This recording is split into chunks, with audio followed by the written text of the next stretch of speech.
तो आज कुछ ऐसे चीज़ों के बारे में बात करूँगा, अगर वो चीज़ें मुझे पता होते तो मेरा बल्क और भी अच्छा हो पाता और आज के टाइम पे मेरे पास और भी मसल्स होते। तो जब मैंने स्टार्ट करा था मैं सोचता था कि ये जो बल्क और कट है ये चीज़ें लगभग सेम टाइप का चीज़ है। बल्क में वेट बढ़ाना पड़ता है और कट में वेट आपका घटाना पड़ता है। लेकिन बाद में मेरे को पता चला कि ये जो दो चीज़ें हैं इनमें काफ़ी डिफरेंसेस है। जैसे कि आपका ये जो बल्क रहता है यही आपका ज़्यादा इम्पॉर्टेंट चीज़ है और कट जो है वो इससे कम इम्पॉर्टेंट है। क्यों? क्योंकि आप ज़्यादातर टाइम आपके लाइफ में बल्क ही करोगे और कट करोगे शायद 3-4 महीने के लिए, फिर कट के बाद आप फिर से बल्क ही स्टार्ट करोगे। तो बल्क ज़्यादा इम्पोर्टेंट चीज़ है।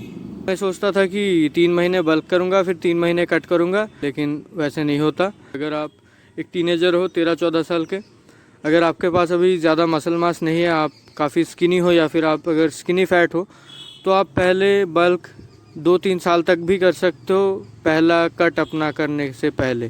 ठीक है, तो हमारा सेकंड पॉइंट है फूड सोर्सेस।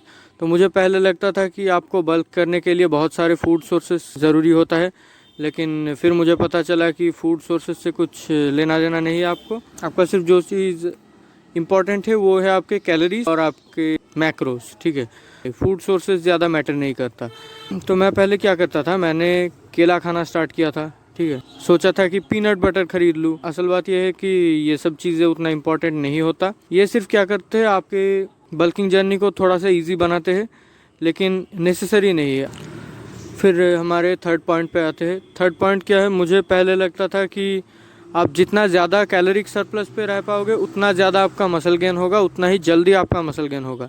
लेकिन फिर मुझे पता चला कि आपका मसल गेन आपके कैलोरिक सरप्लस पे डिपेंड नहीं करता। आपका जो कैलोरिक सरप्लस होता है वो सिर्फ आपके मसल गेन्स को अलाउ करता है। आप जब एक कैलोरिक सरप्लस पे रहते हो तो आपके बॉडी में एक ऐसा एनवायरनमेंट क्रिएट होता है कि आपका मसल गेन हो पाए ठीक से। लेकिन इसका मतलब ये नहीं कि आप जितना ज़्यादा कैलोरिक सरप्लस पे जाओगे उतना ही आपका मसल गेन ज़्यादा होगा, ऐसा नहीं है। क्या होगा उससे, अगर आप 200 से 300 कैलोरीज के सरप्लस में रहोगे तो आपका मसल गेन ठीक ठाक होगा और थोड़ा बहुत फैट गेन भी होगा। लेकिन अगर आप उससे भी ज़्यादा कैलोरिक सरप्लस में रहते हो, जैसे कि अगर आपने 500-600 कैलोरी या फिर उससे भी ज़्यादा सरप्लस कर लिया, तो आपके बॉडी में मसल गेन तो होगा, स्ट्रेंथ गेन भी जल्दी जल्दी होगा, लेकिन आपका जो फैट गेन है वो भी होता रहेगा और लास्ट में वो फैट आपको कट करने में काफ़ी परेशानी होगी। लूज़ स्किन वाले इश्यूज़ भी आ सकते हैं, तो वो आपको नहीं करना है। जैसे कि पहले मेरा मेंटेनेंस कैलोरी 1900 या फिर 2000 के आसपास थी, लेकिन मैं क्या करता था, मैं 2500-2600 का टारगेट रखता था। तो वो करते वक्त मेरे बॉडी में फ़ैट थोड़ा ज़्यादा स्टोर हो गया था और फिर तो एग्ज़ाम्स आ गए, वो फैट चला गया एनीवेज, लेकिन वो नहीं करना चाहिए था।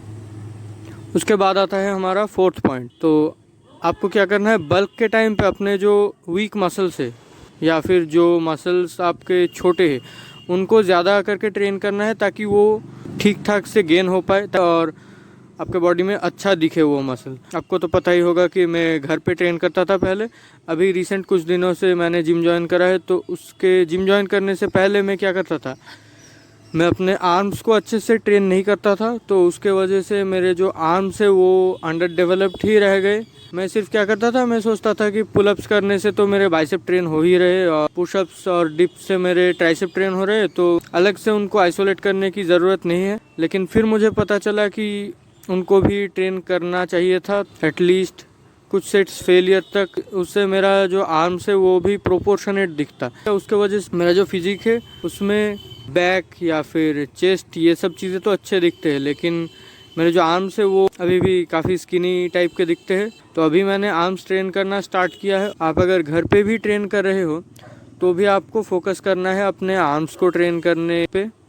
ठीक है, या फिर आपके लिए आपके वीक मसल्स आर्म्स नहीं भी हो सकते, शायद आपके चेस्ट वीक हो सकते या फिर आपके बैक वीक हो सकते। तो आपको क्या करना है, आपको किसी भी मसल ग्रुप को छोड़ना नहीं है, सबको ही आपको ट्रेन करना है।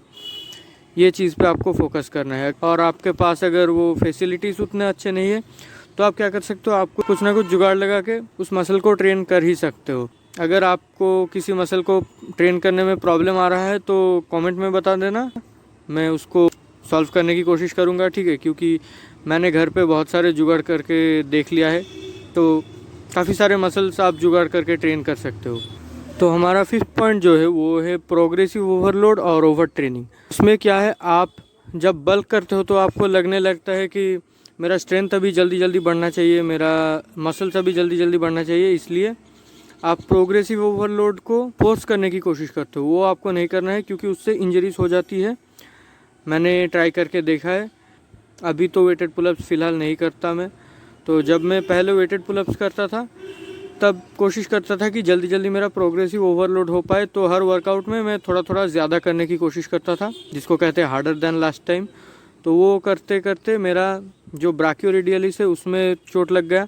फिर मैं क्या करता था, मैं डिप्स में भी जल्दी जल्दी प्रोग्रेसिव ओवरलोड करने की कोशिश करता था। उसमें मेरे राइट वाले जो पेक है उसमें चोट लग गया थोड़ा सा, तो उसके वजह से अभी मैं ज़्यादा हेवी मूवमेंट्स से रेस्ट्रिक्टेड हूँ। तो ये मिस्टेक आपको नहीं करना है, आपको प्रोग्रेसिव ओवरलोड फोर्स नहीं करना है। आप जब देखोगे कि हाँ ये एक्सरसाइज आसान हो गया है ऑलरेडी, तो आप प्रोग्रेसिव ओवरलोड करो। नहीं तो अगर आपको ऑलरेडी कोई एक्सरसाइज में किसी लोड से या फिर किसी रेप रेंज में मुश्किल लग रहा है, फिर भी आप उसको पुश करने की कोशिश कर रहे हो नेक्स्ट वर्कआउट में, तो आपको चोट लगने के चांसेस ज़्यादा है, वो आपको अवॉइड करना है। वीडियो अगर आपने यहाँ तक देख लिया है तो लाइक शेयर सब्सक्राइब जो भी करना होता है वो सब कुछ कर देना, ठीक है। तो बाय।